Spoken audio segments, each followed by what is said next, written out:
જય માતાજી, હર મહાદેવ મિત્રો. મારા જીવનના એક નવા પડાવની શરૂઆત કરી રહી છું ત્યારે જેટલા પણ લોકોએ મને શુભેચ્છાઓ આપી, મને પ્રેમ અને આશીર્વાદ આપ્યો હોય દરેકનો હું દિલથી આભાર માનું છું.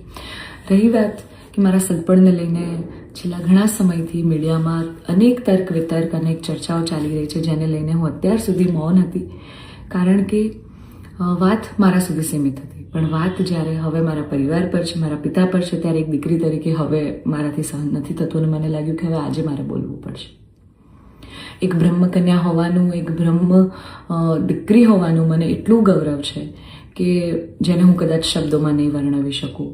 અને હું અહીંયા સુધી પહોંચી છું એના માટે શિક્ષિત અને સમજણી જે બ્રહ્મશક્તિઓ છે, બ્રહ્મ સમાજના લોકો છે, એમનો ખૂબ ખૂબ ફાળો રહ્યો છે મારી આ જર્નીમાં. અને હું તો નસીબદાર છું કે મને 18 વર્ણના લોકોનો પ્રેમ અને સપોર્ટ મળ્યો છે અહીંયા સુધી પહોંચવામાં. મારો પરિવાર તો છે જ, મારી ઢાલની જેમ મારા પિતા છે મને સપોર્ટ કરવામાં, પણ આપ સૌનો પણ ખૂબ ફાળો છે. પરંતુ કહેવાતા સભ્ય અને મોડર્ન સમાજમાં જ્યારે અમુક 2-4 અસામાજિક તત્વો છે જે લોકો અત્યારે પણ દીકરીઓ માટેના રૂલ્સ અને રેગ્યુલેશન નક્કી કરશે કે દીકરીઓનું લિમિટ ક્યાં સુધી હોવી જોઈએ, દીકરીઓને ફ્લાય કરવા માટે પાંખો મળી છે, એને વીંજવાની અને એને કાપવાની વાતો છે. આ બધી દીકરીઓ અત્યારે તેજસ જેવી પ્લેનો ઉડાઈ રહી છે, યુદ્ધ કરી રહી છે, રણ મેદાનમાં છે, સંસદમાં છે, વિજ્ઞાન અને ટેકનોલોજીમાં છે. હમણાં ઓપરેશન સિંદૂર જે થયું એમાં 2 દીકરીઓએ લીડ લઈને આપણને પૂરા દેશને ગૌરવ અપાવ્યું. ત્યારે શું 2-4 આવા અસામાજિક તત્વો નક્કી કરશે કે એક દીકરીનો લાઈફ પાર્ટનર ચૂઝ કરવાનો શું એને હક નથી? હું બહુ નસીબદાર છું કે મને એવો પરિવારને એવા પિતા મળ્યા છે જે મારી ખુશીમાં ખુશ થાય છે અને મારા નિર્ણયને જે મેં હરખે વધાવી લીધો છે. કારણ કે ઓફકોર્સ હું એક એવા પરિવારમાં જઈ રહી છું કે જે આખો ભક્તિમય પરિવાર છે. બહુ જ પરિવારના લોકો અને મારો પાર્ટનર મને એટલો પ્રેમ કરે છે કે જેમને હું જે છું, જેવી છું, જે પણ છું, મને ખૂબ આદરથી, સત્કારથી એ લોકો સ્વીકારી છે. રાત દિવસ જ્યાં ગાયત્રી મંત્ર, નવકાર મંત્રના જાપ થાય છે, આવા પરિવારમાં હું જઈ રહી છું. મને ખૂબ જ ગૌરવ છે. એટલે હું તમામ બ્રહ્મશક્તિઓ, સમજણી અને શિક્ષિત જે લોકો છે, બાકીના લોકોના મગજમાં નહીં ઉતરે કદાચ આ વાત, પણ જે લોકો શિક્ષિત છે, સમજુ છે, એ લોકોને હું નમ્ર વિનંતી કરું છું કે આવા 2-4 જે અસામાજિક તત્વો છે ને, કે જે દીકરીઓની પાંખોને કાપવાની વાતો કરી રહ્યા છે, પ્લીઝ એને સમાજમાંથી દૂર કરો, નકર આપણો સમાજ ક્યાંયનો નહીં રહે. તમે દીકરીઓનું સારું જ કરવા માંગતા હોય ને તો દીકરીઓના શિક્ષણ માટે વાત કરો. નાની નાની દીકરીઓ પર જે બળાત્કાર થઈ રહ્યા છે એના માટે વાત કરો. દીકરીઓની પ્રતિભાને આગળ લાવવાની વાત કરો. ચલો, આ બધી પ્રતિભાને બધું તો મોડર્ન વસ્તુ થઈ ગઈ. હજી જૂના 18મી 17મી સદીના કુરિવાજો આપણા સમાજમાં ચાલ્યા આવે છે. હજી કેટલા બાળ લગ્ન થાય છે આપણને બધાને ખબર છે.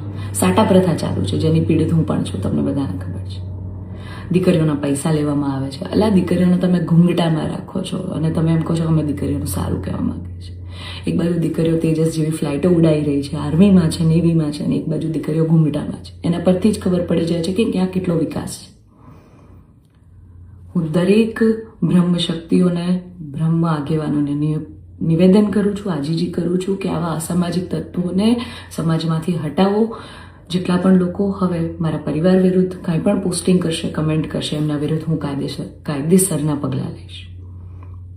કારણ કે એક દીકરી તરીકે, બ્રહ્મકન્યા તરીકે, જ્ઞાતિના નીતિ નિયમો પ્રમાણે જ્યારે હું ચાલતી હતી ત્યારે નાતના જ કોઈક લોકોએ મારા પરિવાર પર ચીટ કર્યું, અમને અંધારામાં રાખ્યા. એક દીકરી એક સગપણમાં હોય અને તો પણ બીજી સમાજમાં ક્યાંક લગ્ન કરી લે, તમને 2-2 વર્ષ સુધી છુપાવે, તમને ક્યાંય નહીં. તો જ્યારે આ આફત આવી ત્યારે મેં નક્કી કર્યું કે ભાઈ હું આ રિલેશનમાં નહીં રહું. મેં મારા પરિવાર માટે સ્ટેન્ડ લીધું. અને કોઈ છોકરાને શું, જ્યારે પરિવાર માટે અને મારા પિતા પર જ્યારે વાત આવશે ને ત્યારે હું ભગવાનને પણ છોડવાની તાકાત ધરાવું છું. એ દીકરી છું હું, બરાબર છે? એટલે આપ સૌને નમ્ર વિનંતી છે કે જેમ દેશની દરેક દીકરીઓ પોતાના જીવનની શરૂઆત કરે છે, એમ મેં પણ એક શરૂઆત કરી છે. આને પહેલાં તો કોઈ વિશેષ મોટો મુદ્દો બનાવવાની જરૂર નથી. અને આવા જે અસામાજિક તત્વો છે કે આમ કરશું, નાત બાર કરશું, અરે ભાઈ, તમને 5,000માં કોઈ પગાર પર નોકરી રાખવા તૈયાર નથી. તમે તમારા ઘરનું અને તમારું સંભાળો પહેલાં તો.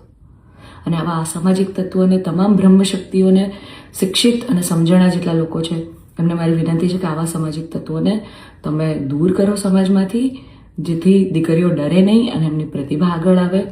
અને સમાજનો વિકાસ થાય. જય માતાજી, હર માતા.